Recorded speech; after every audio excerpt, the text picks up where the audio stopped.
Assalamualaikum warahmatullahi wabarakatuh. Selamat pagi teman-teman. Semoga kita selalu dalam keadaan sehat walafiat dan semangat dalam menjalankan ibadah puasa.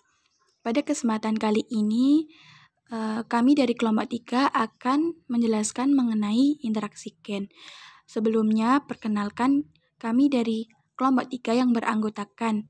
Yang pertama yaitu saya Rizky Galuh Oktaviani, NIM 19108100046. Yang kedua ada Mbak Febrianti, NIM 19108100049. Dan yang terakhir yaitu ada Mas Muhammad Haris Masriatul Khair, NIM 19108100056. Nah, pada pembahasan kali ini ada 6 subtema yang akan kami bahas. Yang pertama yaitu mengenai pengertian interaksi gen, yang kedua mengenai atavisme, yang ketiga mengenai epistasis dan hipostasis, yang keempat mengenai kriptomeri, yang kelima mengenai polimeri, dan yang terakhir yaitu mengenai komplementer. Pada pembahasan pertama yaitu mengenai interaksi gen. Nah, sebelumnya kita sudah pernah mendapatkan pembelajaran mengenai interaksi gen pada saat kita duduk di bangku SMA. Pasti kalian semua yang berasal dari SMA masih sedikit mengingat mengenai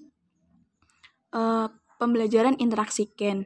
Nah, mari sekarang kita ulas kembali mengenai interaksi gen pada manusia. Nah, interaksi gen apa sih interaksi gen itu? Nah, interaksi gen merupakan peristiwa pengaruh memengaruhi antara dua pasang gen atau lebih. Perbedaan perubahan rasio fenotip bergantung pada macam interaksi lainnya. Jadi, interaksi gen ini terjadi di antara gen yang berbeda alel. Interaksi gen sendiri dibagi menjadi 5 macam.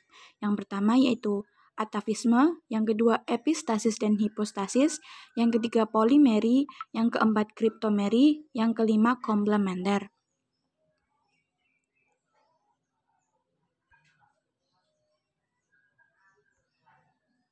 Nah, yang pertama yaitu atavisme. Atavisme merupakan interaksi dari beberapa gen yang menyebabkan munculnya suatu sifat berbeda dengan karakter induknya. Peristiwa ini dapat dijumpai pada gen-gen penentu jengger ayam. Atavisme sendiri pertama kali dikenalkan oleh W. Bateson dan R.C. Punnett pada beberapa jenis ayam. Gen R mengatur untuk bentuk pial gerigi atau ros. Gen P untuk fenotip pial biji atau PA. Nah, apabila gen R dan P bertemu, akan membentuk fenotip pial walnut. Adapun gen Ri bertemu Pi, saya menyebutnya R kecil itu Ri dan P kecil itu Pi, menimbulkan fenotip pial bilah atau single. Nah, contoh interaksi gen atavisme yaitu apabila ayam jantan berjengger ros homozigot disilangkan dengan ayam betina berjengger P homozigot. Dari hasil persilangan tersebut, ternyata diperoleh bahwa seluruh F1 berjengger walnut. Jika F1 disilangkan dengan sesamanya, kemungkinan perbandingan F2-nya adalah, nah di sini digambar ayam jantan berjengger ros homozigot RRPP ros disilangkan dengan ayam betina berjengger PA homozigot RIRI PP. Gametnya diperoleh RP dan RIP. Maka F1 didapatkan berjengger walnut RI dan PP. Nah, di sini pertanyaannya, jika F1 disilangkan dengan sesamanya, F1 disilangkan dengan sesamanya yaitu Ri PP disilangkan dengan Ri PP karena sesamanya akan diperoleh F2 sebanyak. Nah, kita bisa menggunakan dengan ini tabel.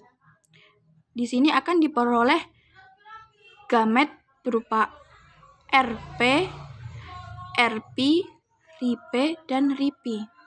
Nah, karena F1-nya sama, di sini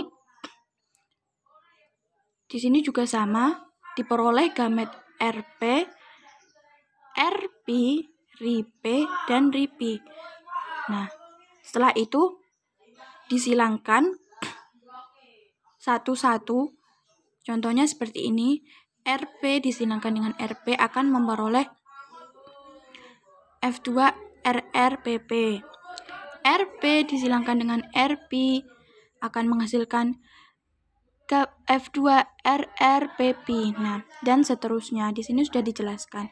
Maka akan diperoleh perbandingan F2 sebanyak 9 walnut dibanding 3 rose dibanding 3 pea dan 1 single.